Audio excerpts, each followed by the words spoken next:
chers élèves, on se retrouve de nouveau dans cette vidéo destinée aux élèves de première année collégiale parcours international.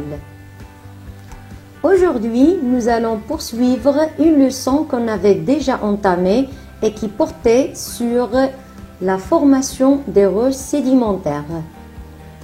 Mais avant d'entamer les objectifs de cette séance, j'aimerais bien vous faire un petit rappel concernant les principales étapes de la formation des roches sédimentaires et qui sont les suivantes.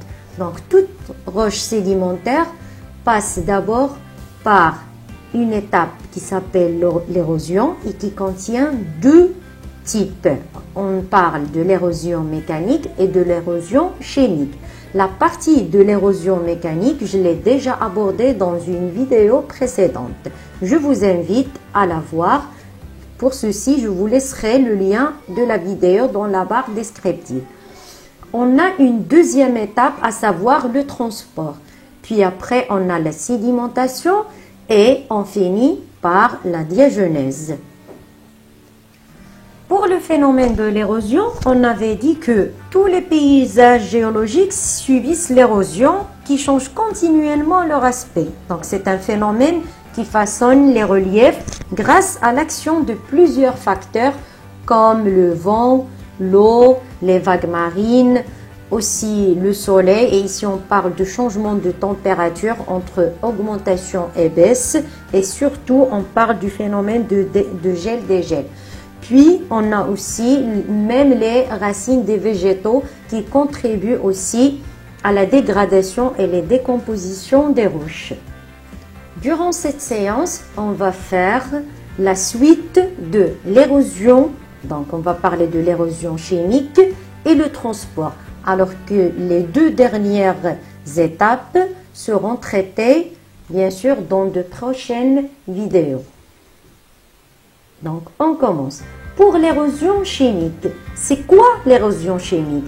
Eh bien, c'est la décomposition des roches par des produits chimiques. Cette décomposition donne naissance à des solutions riches en éléments chimiques. Donc, vous devez savoir que l'érosion chimique se produit principalement sous l'action de l'eau, le H2O, qui est chargé en dioxyde de carbone, le CO2, et qui est, bien sûr, et qui dissout les matériaux comme le calcaire quand on parle, comme exemple, de la formation des grottes. Maintenant, nous allons voir le premier axe concernant cette partie, et qui est l'effet des pluies acides et de l'eau de mer sur les roches calcaires, de type calcaire. Donc, afin de mettre en évidence justement l'effet de ces deux, bien sûr, facteurs-là qui est les plus importants de l'érosion chimique, on a réalisé l'expérience suivante. On a pris des échantillons de calcaire ayant la même masse, c'est-à-dire 26 grammes pour chacun, et on les a soumis sous l'effet de solutions acides de volumes égaux et de concentrations différentes. Le tableau ci-joint représente les résultats obtenus après 60 jours. Donc, pour le tube numéro 1, il contenait une solution acide, bien sûr, ayant une concentration de 25%. Sa masse au début de l'expérience était de 26 grammes, alors qu'à la fin de l'expérience, on constate que la masse valait 17 grammes. Pour le tube numéro 2, il portait une solution acide ayant la concentration 10%. Pour sa masse au début de l'expérience, c'était 26 grammes. À la fin de l'expérience, elle est de l'ordre de 21,50 grammes. Pour le tube numéro 3, il contenait de l'eau de mer qui valait au début, bien sûr, de l'expérience 26 grammes et à la fin de l'expérience 25,30. Pour le tube numéro 4, il y avait de l'eau de pluie. La masse, bien sûr, de cet échantillon-là au début de l'expérience, il était de l'ordre de 26 grammes, alors qu'à la fin de l'expérience, elle était à 25,40 grammes. Maintenant, on va analyser ces bien sûr ces résultats-là. Donc, comme question, on vous demande de comparer la masse des échantillons de roches obtenus à la fin de l'expérience. Que concluez-vous? Pour la deuxième question, expliquez l'effet de l'eau de mer et de l'eau de pluie sur les roches. Et pour la dernière question, expliquez pourquoi cette érosion est appelée chimique. Donc, pour la comparaison de la masse des échantillons et bien sûr au début et à la fin de l'expérience, voilà, donc on remarque que la masse des échantillons a diminué à la fin de l'expérience. Qu'est-ce qu'on va en conclure? On va en conclure, bien sûr, qu'ils ont subi une dissolution sous l'effet des solutions.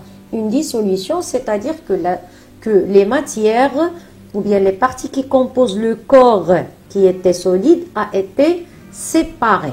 D'accord? Ont été séparées ces matières-là. Pour la question numéro 2. Donc, pour la question numéro 2, on avait expliqué l'effet de l'eau de mer et de l'eau de pluie sur les roches. Donc, pour la réponse, on a la salinité de l'eau de mer et l'acidité de l'eau de pluie. Donc, la salinité et l'acidité, ce sont des caractères physiques. La salinité, bien sûr, caractérise l'eau de mer et l'acidité caractérise l'eau de pluie. Donc, les deux contribuent à la fragmentation des roches. À la fragmentation, c'est-à-dire à la décomposition des roches en réagissant avec les composants propres de la roche, les matériaux ou bien toutes les matières qui la composent. Pour la dernière question, on vous a demandé pourquoi est-ce qu'on a appelé cette érosion chimique. Eh bien, tout simplement parce que les roches se décomposent par des réactions chimiques. D'accord? En suivant des réactions chimiques.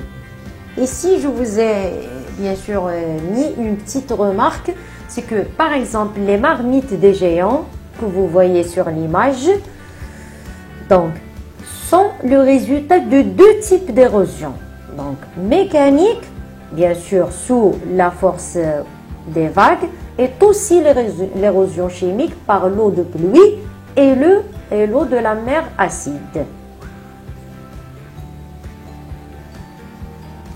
Voilà. Maintenant, je vous propose ce schéma récapitulatif concernant le phénomène de l'érosion. Donc, pour l'érosion, il y en a deux types. Il y a l'érosion mécanique et l'érosion chimique. Pour l'érosion mécanique, il y a beaucoup de facteurs qui contribuent à ce type d'érosion, comme le vent, l'eau, les eaux, que ce soit bien sûr toutes sortes d'eau, l'eau souterraine ou bien l'eau que vous connaissez, l'eau des oueds, les eaux des rivières, des fleuves, etc. Ou encore la variation de température, en parlant du phénomène gel et dégel, l'augmentation et bien sûr quand la température baisse.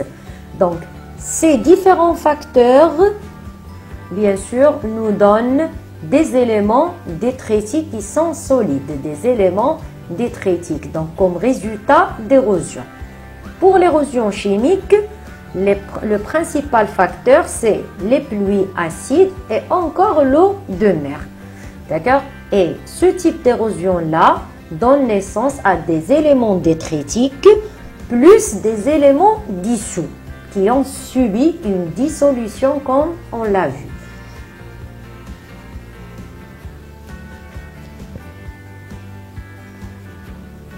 Passons maintenant au deuxième axe de cette leçon, à savoir le transport des produits de l'érosion qu'on vient de nommer tout de suite, les produits ou bien les éléments détritiques ou encore les sédiments. Donc, on va voir quels sont les principaux facteurs du transport des produits de l'érosion. Donc, à partir de cette image, on va parler, il est bien clair qu'on va parler de deux sortes de facteurs, à savoir le vent et aussi les eaux, encore une fois. Donc, l'eau circulant à la surface de la Terre et le vent représentent les principaux agents de transport sédimentaire. Comment sont transportées les particules issues de l'érosion des roches?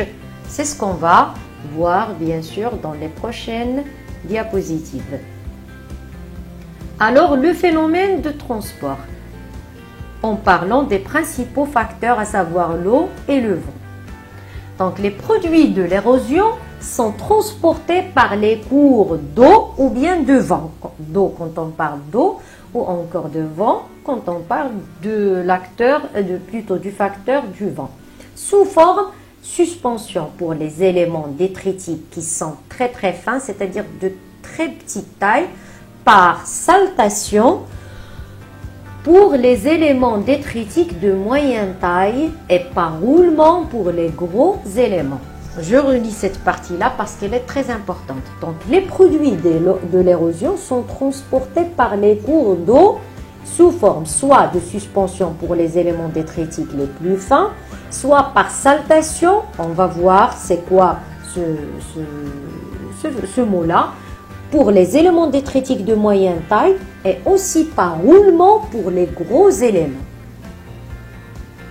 Donc, on va découvrir les modes de transport des éléments détritiques par un courant d'eau ou de vent.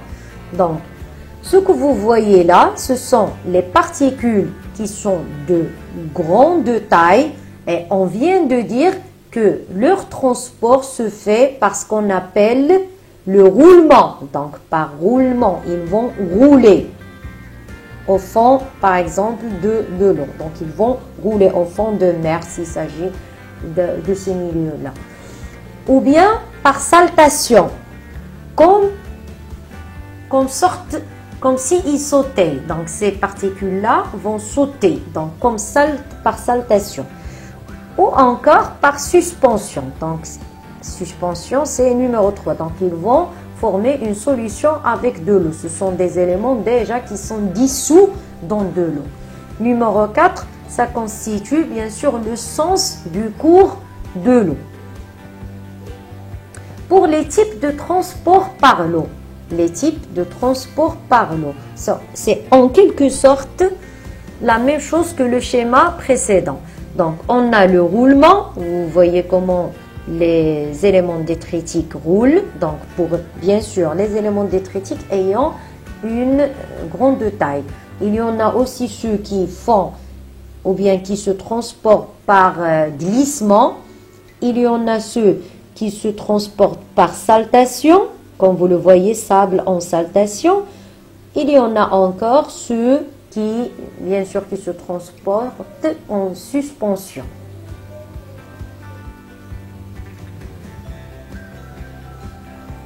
Et comme complément d'information, vous devez savoir que les éléments détritiques qui ont une grande taille vont bien sûr être transportés de façon qui est très lente et qui ne vont pas être transportés, c'est-à-dire très loin.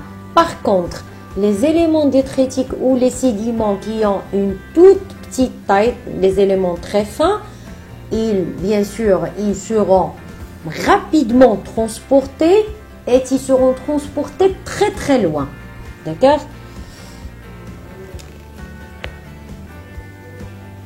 Passons maintenant à un autre axe, à savoir la relation entre la morphologie des grains de sable et l'agent de transport.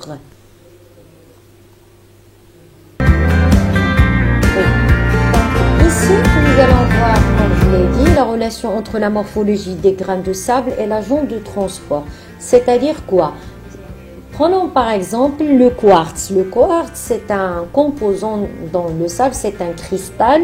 Donc, bien sûr, en décrivant ou bien en comparant la morphologie, la forme de ces grains-là, on peut avoir une idée sur l'agent de transport de ce sable-là. C'est-à-dire, est-ce qu'il a été transporté par un agent éolien, c'est-à-dire par le vent ou bien par l'eau, etc. C'est ce qu'on va voir. Donc, quand on prend un échantillon de grains de sable et on le voit, bien sûr, on réalise une coupe microscopique et on le voit. Si on distingue des grains qui sont ronds, mat et qui sont érodés, arrondis par un transport, on va savoir qu'il s'agit bien sûr d'un transport éolien. Il s'agit d'un transport éolien, c'est-à-dire du vent. Il s'agit d'un transport qui a été effectué par le vent. Si on observe des grains qui sont émoussés, luisants, donc qui sont lumineux, ont des arêtes estompées, donc on va dire qu'il s'agit bien sûr de l'agent de transport qui est l'eau, ou bien par un transport hydrique. Hydrique, c'est-à-dire de l'eau.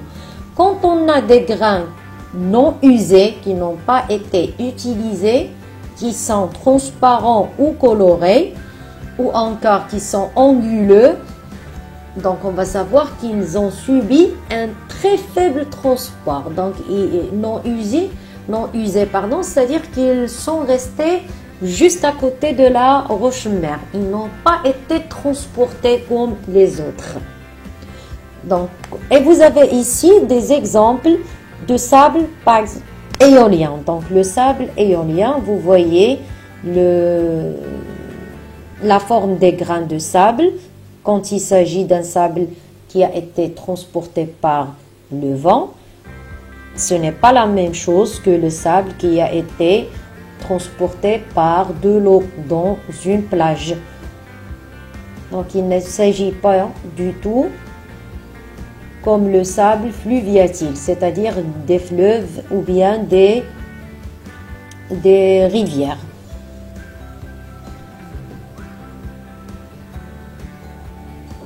Voilà. Donc, comme bilan, l'eau et le vent assurent le transport des particules. Le transport des différents éléments dépend d'abord de la taille des particules et de la force du courant. Et je vous en avais déjà parlé, plus la force du courant est importante, plus les éléments transportés seront de grande taille et seront transportés très loin. Et plus la force et l'écoulement du courant est faible, plus les éléments transportés seront de petite taille. Les éléments les plus petits sont transportés plus loin que ceux de grande taille.